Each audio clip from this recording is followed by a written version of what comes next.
ketumbuhan dekat dalam usus. Kebanyakannya berlaku di sebelah. Actually dia boleh berlaku dekat mana-mana pun. Ini you punya small bowel duodenum, small bowel usus kecil, lepas tu masuk kat usus besar. Usus besar, ascending colon, transverse colon, descending colon, sigmoid colon, rectum, macam tu. So dekat mana-mana je boleh berlaku ketumbuhan tu. Actually kalau ikutkan kalau you berlaku ketumbuhan dekat sebelah kanan, masih sangat bertuah lah. Sebab kalau katalah apa-apa ketumbuhanmu, kalau you jumpa awal, dia memang boleh buang dia sahaja ataupun buang sikit tu je. Dan kalau kanan biasanya memang tak perlu colostomy bag. Sebab dia sangat jauh daripada memanglah colostomy bag tu purpose dia apa? Untuk membuang najis kan. Sebab kan oleh kita dah tak boleh pakai you punya dubur tadi tu. So selalunya berlaku bila you punya ketumbuhan very near to your rectum lah. Dekat sini-sini macam tu, dekat sini-sini macam tu kan.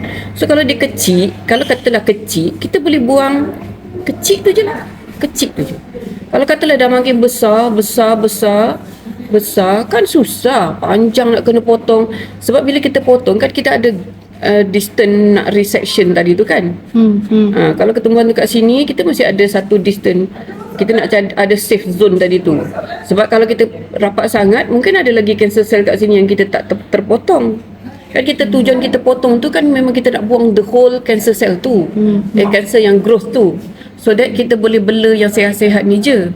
So dia mesti ada margin dia. Adalah ni surgeon pandai lah. Surgeon tahulah berapa margin sepatutnya dia kena pakai kan.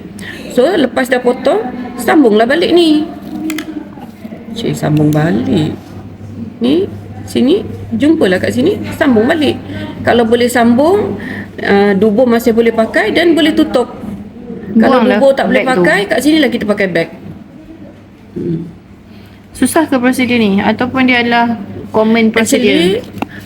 Kalau untuk orang surgeon tu dia dah expert tu mudah lah. Benda sebenarnya kalau macam stage 1 tu awal tu memang semuanya mudah je. Yang jadi susah adalah kalau dah advance. Kalau dah advance susah sebab yang kita nampak dia kita buang kat sini. Tapi bila dah advance sebenarnya dia dah fikir ke tempat lain juga. Sebab tu lah kena ada follow up perawatan yang lain juga.